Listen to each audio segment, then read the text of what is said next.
ನಿಮ್ಮ ದಾಳಿ ಮೇಲೂ ಕೂಡ ವಿಲ್ಟ್ ಬರ್ತಾ ಇದೆಯಾ? ವಿಲ್ಟ್ ಬಂದು ಹಲವಾರು ಗಿಡಗಳು ಸಾಯ್ತಾ ಇದೆ, ಅದನ್ನು ಕಂಟ್ರೋಲ್ ಮಾಡೋದಕ್ಕೆ ಕಷ್ಟ ಆಗ್ತಾ ಇದೆಯಾ? ಅದೇ ಟೆಬಿಕೊನಜೋಲು, ಹೆಕ್ಸಾಕೊನಜೋಲು ಏನೇ ಡ್ರೆಂಚಿಂಗ್ ಮಾಡೋದು ಕೂಡ ಗಿಡಗಳು ಸಾಯ್ತಾ ಇಲ್ಲ ಅಂತ ಹೇಳಿ ನೀವು ಕೂಡ ಭಯಭೀತರಾಗಿದ್ದೀರಾ. ಹಾಗಾದರೆ ಇನ್ಮೇಲೆ ಆ ಪ್ರಾಬ್ಲಮ್ ನಿಮಗೆ ಬರಲ್ಲ. ಯಾಕಂತ ಹೇಳಿದ್ರೆ ಫಸ್ಟು ಆ ಒಂದು ವಿಲ್ಟಿಂಗ್ ಅನ್ನುವಂಥದ್ದು ಯಾವ ಕಾರಣಗಳಿಗೆ ಆಗುತ್ತೆ ಅಂತ ತಿಳ್ಕೊಳ್ಳೋಣ. ಅದಾದ ನಂತರ ಅದನ್ನು ನಿರ್ವಹಣೆ ಮಾಡೋದು ಹೇಗೆ ಅಂತ ತಿಳ್ಕೊಳ್ಳೋಣ. ಓಕೆ, ಮೊದಲನೇದು ವಿಲ್ಟ್ ಅನ್ನುವಂಥದ್ದು ಜಸ್ಟ್ ನಿಮಗೆ ಫಿಸೇರಿಯಂ ವಿಲ್ಟಿಂದ ಬರೋಲ್ಲ, ಹಲವಾರು ಕಾರಣಗಳಿಂದ ನಮಗೆ ವಿಲ್ಟ್ ಬರೋದನ್ನು ನೋಡ್ತಾ ಹೋಗ್ತೀವಿ. ಮೊದಲೇ ನಿಮ್ಮ ಬೇರುಗಳ ಭಾಗದಲ್ಲಿ ಏನಾದರೂ ನಿಮ್ಯಾಟೋಡ್ಗಳ ಡ್ಯಾಮೇಜ್ ಇತ್ತು ಅಂತ ಹೇಳಿದ್ರು ಕೂಡ ವಿಲ್ಟ್ ಬರುತ್ತೆ. ಅದೇ ಕಾಂಡ ಕೊರಕ ಹುಳುವಿನ ಬಾಧೆ ಇತ್ತು ಅಂತಂದು ಕೂಡ ನಮಗೆ ವಿಲ್ಟ್ ಬರುವಂಥದ್ದನ್ನು ನೋಡ್ತಾ ಹೋಗ್ತೀವಿ.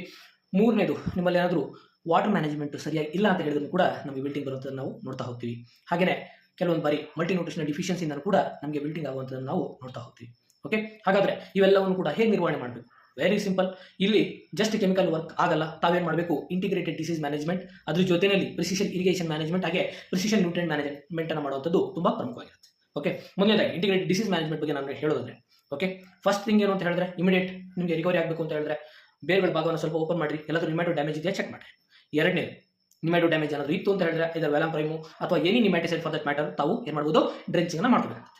ಎರಡನೇದು, ಕಾಂಡಗಳ ಭಾಗವನ್ನು ಕ್ಲಿಯರ್ ಆಗಿ ಅಬ್ಸರ್ವ್ ಮಾಡಿ. ಕಾಂಡಗಳ ಭಾಗದಲ್ಲಿ ಏನಾದರೂ ನಮಗೆ ಸಣ್ಣ ರಂಧ್ರಗಳು ಕಾಣಿಸ್ತು ಅಂತ ಹೇಳಿದ್ರೆ ಅಥವಾ ಕೀಟಗಳು ಕೊರೆದು ಅವುಗಳಿಂದ ಹೊರಬಂತಹ ಈ ಮರದ ಪೌಡರ್ ಏನಾದರೂ ಕಾಣಿಸ್ತು ಅಂತ ಹೇಳಿದ್ರೆ ಅಲ್ಲಿ ಕ್ಲಿಯರ್ ಆಗಿ ಅಲ್ಲಿ ಸ್ಟೆಮ್ ಬರೋ ಡ್ಯಾಮೇಜ್ ಆಗಿದೆ ಅಂತ ಹೇಳಿ ಆ ಸಂದರ್ಭದಲ್ಲಿ ಏನು ಮಾಡಬೇಕು? ಐದರ್ ಕ್ಲೋರೋಪೈರಿಫಾಸು ಅಥವಾ ಪ್ರೊಫೆನೋಫಾಸು ತಾವೇನು ಮಾಡಬೇಕಾಗುತ್ತೆ? ಡ್ರೆಂಚಿಂಗ್ ಅನ್ನು ಮಾಡ್ಕೋಬೇಕಾಗುತ್ತೆ. ಓಕೆ, ಮೂರನೇದು, ನಿಮಗೆ ಫಂಗಲ್ ಇನ್ಫೆಕ್ಷನ್ ಏನಾದರೂ ಇದೆ ಅಂತ ಹೇಳಿದ್ರೆ ಅದನ್ನು ಸಿಸ್ಟಮ್ಯಾಟಿಕಲಿ ಅಪ್ರೋಚ್ ಅನ್ನು ಮಾಡಬೇಕಾಗುತ್ತೆ. ಕ್ವಿಕ್ ರಿಕವರಿಗೆ ತಾವು ಬೇಕು ಅಂತ ಹೇಳಿದ್ರೆ ಕಪರಾಕ್ಸಿಕ್ಲೋರೇಟ್ 2 ಗ್ರಾಮ್ ಪರ್ ಲೀಟರ್ ಅಥವಾ ಫಾಸ್ಟೈಲ್ ಅಲ್ಯೂಮಿನಿಯಂ 80 WP ಅಂತ ಏನು ಬರುತ್ತೆ ಅದು 3 ಗ್ರಾಮ್ ಪರ್ ಲೀಟರ್, ಅಥವಾ ನೀವು ಅಜಾಕ್ಸಿಸ್ಟ್ರಾಬಿನ್ ಪ್ಲಸ್ ಟೆಬಿಕೊನಜೋಲ್ ಏನು ಬರುತ್ತೆ ಅದನ್ನು 1.5 ml ಪರ್ ಲೀಟರ್ ಗಿಡಕ್ಕೆ 5 ಲೀಟರ್ ಥರ ಡ್ರೆಂಚಿಂಗ್ ಅನ್ನು ಮಾಡ್ಕೊಳ್ರಿ. ಫಂಗಲ್ ಇನ್ಫೆಕ್ಷನ್ ಇದ್ರೆ ಕ್ಲಿಯರ್ ಆಗುತ್ತೆ. ಓಕೆ, ಇದೆಲ್ಲವನ್ನು ಕೂಡ ತಾವು ಒಂದು 10ರಿಂದ 15 ದಿನದ ಅಂತರದಲ್ಲಿ 2ರಿಂದ 3 ಬಾರಿ ಮಿನಿಮಮ್ ತಾವೇನು ಮಾಡಬೇಕಾಗುತ್ತೆ? ಮಾಡಬೇಕಾಗುತ್ತೆ. ಓಕೆ, ನಾಲ್ಕನೇದು, ಇರಿಗೇಷನ್ ಅನ್ನು ಎಷ್ಟು ಬೇಕು ಅಷ್ಟನ್ನೇ ಕೊಡ್ಕೊಳ್ರಿ.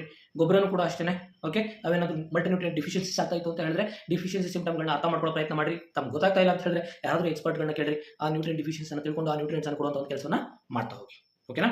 ಇದೆಲ್ಲದಕ್ಕಿಂತ ತುಂಬ ಕ್ಲಿಯರ್ ಆಗಿ ಮತ್ತೆ ನಿಮಗೆ ಲಾಂಗ್ ಟರ್ಮಲ್ಲಿ ಗಿಡಗಳ ಲೈಫನ್ನು ಉಳಿಸಬೇಕು ಅಂತ ಹೇಳಿದ್ರೆ ಫಸ್ಟಿಂಗು ಆ ಒಂದು ಬಿಲ್ಟ್ ಆಗಿರುವಂತಹ ಗಿಡಗಳ ಸುತ್ತ ಒಂದು ಪಾತಿಯನ್ನು ಮಾಡಿ ಆ ಒಂದು ಗಿಡದಿಂದ ಪಕ್ಕದ ಗಿಡಗಳಿಗೆ ನೀರು ಹೋಗದೇ ಇರುತ್ತೆ ನೋಡ್ಕೊಳ್ಳಿ. ಎರಡನೇ, ಓಕೆ, ತಾವೇನು ಮಾಡಬೇಕು? ಬೇವಿನ ಹಿಂಡಿ ಒಂದು 2 kg ಅಷ್ಟು, ಅದ್ರ ಜೊತೆಯಲ್ಲಿ ತಾವೇನು ಮಾಡಬೇಕು? 100 ಗ್ರಾಮ್ ಟ್ರೈಕೋಡರ್ಮಾ 100 ಗ್ರಾಮ್ ಸೂಡೋಮೋನಾಸನ್ನು ಮಿಕ್ಸ್ ಮಾಡಿ ಓವರ್ ನೈಟ್ ಒಂದು 2 ದಿನ ಅದನ್ನು ನೆನೆ ಹಾಕಿಡ್ರಿ. ಅದಾದ ನಂತರ ಅದನ್ನೇನು ಮಾಡಿ ರೋಗ ಬಂದಿರುವಂತಹ ಗಿಡ ಮತ್ತೆ ಅದರ ಹಿಂದೆ ಮತ್ತು ಮುಂದೆ ಇರುವಂತಹ ಗಿಡಗಳಿಗೆ ಆ ಸಾಲಿನಲ್ಲಿ ಇರುವಂತಹ ಗಿಡಗಳಿಗೆ ತಾವು ಏನು ಮಾಡಬೇಕಾಗುತ್ತೆ? ಕೊಡೋದ್ರಿಂದ, ಓಕೆ, ಮಿನಿಮಮ್ ವರ್ಷಕ್ಕೆ ಒಂದು 2ರಿಂದ 3 ಬಾರಿ ಕೊಡೋದ್ರಿಂದ ಈ ಒಂದು ರೋಗ ಮತ್ತೆ ಬರ್ದಂಗೆ ತಾವೇನು ಮಾಡ್ಬೋದು? ನೋಡ್ಕೋಬಹುದು. ಎರಡನೇದು, ತಾವು ಏನೇ ಡ್ರೆಂಚಿಂಗ್ ಅನ್ನು ಮಾಡೋದು ಕೂಡ ಆ ಒಂದು ಸಾಲಿನಲ್ಲಿರ್ತಕ್ಕಂಥ ಇನ್ಫೆಕ್ಟೆಡ್ ಆಗಿರುವಂತಹ ಗಿಡ ಮತ್ತೆ ಅದರ ಸುತ್ತ 4 ದಿಕ್ಕಿನಲ್ಲಿರ್ತಕ್ಕಂಥ ಗಿಡಗಳಿಗೆ ತಾವು ಮಾಡ್ಕೊಳ್ಳೋದ್ರಿಂದ ಈ ವಿಲ್ಟ್ ರೋಗವನ್ನು ಯಶಸ್ವಿಯಾಗಿ ತಾವೇನು ಮಾಡ್ಬೋದು? ನಿರ್ವಹಣೆಯನ್ನು ಮಾಡ್ಬೋದು. ಇನ್ನೂ ಹೆಚ್ಚಿನಂತಹ ಯಾವುದೇ ಡೌಟ್ ಇದ್ರೂ ಕೂಡ ನನಗೆ ತಿಳಿಸಿ, ಅದರ ಬಗ್ಗೆ ಹೆಚ್ಚಿನಂತಹ ಮಾಹಿತಿಯನ್ನು ಕೊಡುವಂಥ ಒಂದು ಪ್ರಯತ್ನವನ್ನು ನಾನು ಮಾಡ್ತೀನಿ. ಧನ್ಯವಾದಗಳು.